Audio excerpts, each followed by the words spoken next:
اب میں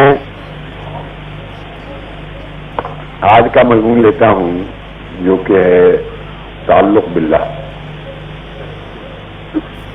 میں نے پچھلے ایک خطبے میں بھی بیان کیا تھا کہ بہت سے لوگ میرے پاس آتے ہیں اور کہتے ہیں کہ دعا کریں میرے کوئی بیٹا ہو جائے, کوئی کہتا ہے میری بیوی اچھی ہو جائے, کوئی کہتا ہے مجھے بیوی مل جائے, کوئی کہتا ہے میری بیوی کا جھگڑا ہے وہ دور ہو جائے, کوئی کہتا ہے مجھے نوکری مل جائے, کوئی کہتا ہے میں امتحان پاس کر جاؤں, کوئی کہتا ہے کہ میری نوکری میں ترقی مل جائے, کوئی کہتا ہے میری یہاں سے بدلی ہو جائے.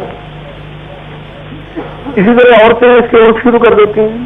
کوئی کہتی ہے میرے لڑکا نہیں لڑکا ہو جائے, کوئی کہتی میرے اولاد نہیں اولاد ہو جائے, کوئی کہتی اولاد بیمار ہے وہ اچھی ہو جائے, کوئی کہتی خامن کا اچھا سلوک نہیں وہ اچھا ہو جائے, کوئی کہتی خامن کا بڑا اچھا سلوک ہے اللہ اس کو بڑے فضل کرے, کوئی کہتی خامن کی نوکری میں ترقی ہو جائے ہمارا گزارا اچھی طرح سے چلتا, کوئی کہتی خامن اور میرے ماں باپ کے اندر جھگڑا ہے اس کو دور کیجیے ان کے اندر صلح ہو جائے. غرض جتنے آدمی ہیں دنیا کے اتنی ضرورتیں ان کے اندر ہوتی تو بیان کر. مگر میں نے کہا سب سے مقدم چیز جو ہے وہ بہت کم لوگ بیان کرتے ہیں. یعنی ہمارے لیے یہ بھی دعا کیجیے, ہمیں اس بات کی رہنمائی کیجیے کہ تعلق باللہ کس طرح کا ہے. حالانکہ مخصوص چیز یہ ہے اگر تعلق باللہ قائم ہو جائے تو ساری چیزیں جو ہیں وہ اس کے اندر آ جاتی.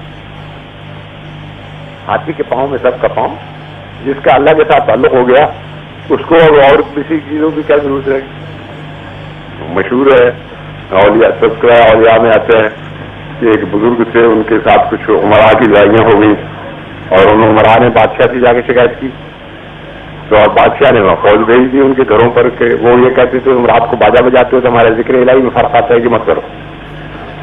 فوج بھیج دی انہوں نے کہلا بھیجا کہ اب شاہی فوج آگے کھڑا ہو گھوڑی ہو گئی ہے, اب ذرا تمہارے مرید آگے روکیں تو ہم کو باجا بجانے سے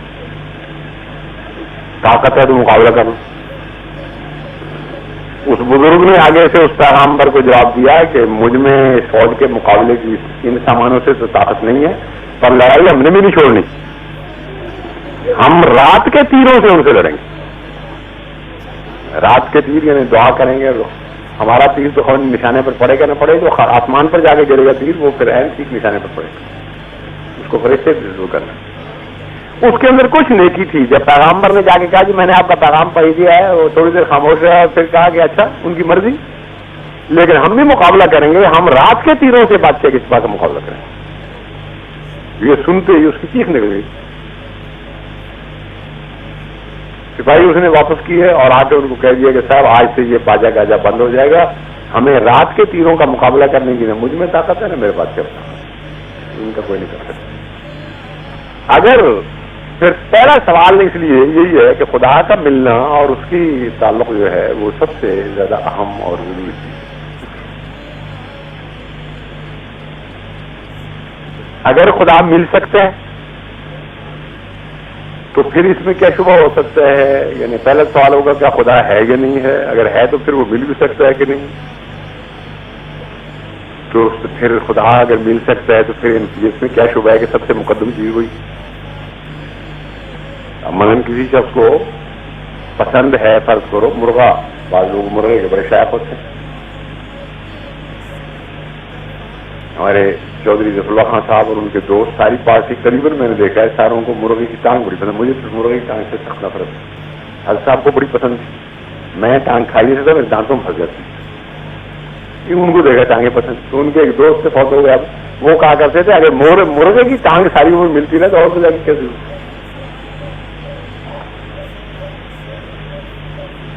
تو اگر مرغے کی ٹانگ کسی کو پسند ہے اور وہ کیا ساری عمر ملتی رہے تو اور خدا کی کیا ضرورت ہے. تو اگر خدا کے اوپر یقین ہو اور وہ مل سکتا ہے تو پھر خود اور کسی کی کیا ضرورت ہے.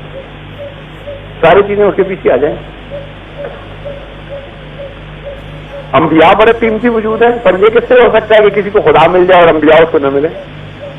انبیاء تو آپ شوق سے اس کو ملیں گے, بلائیں گے اور کہیں گے تم بھی ہم جو ہمارا محبوب تمہارا محبوب.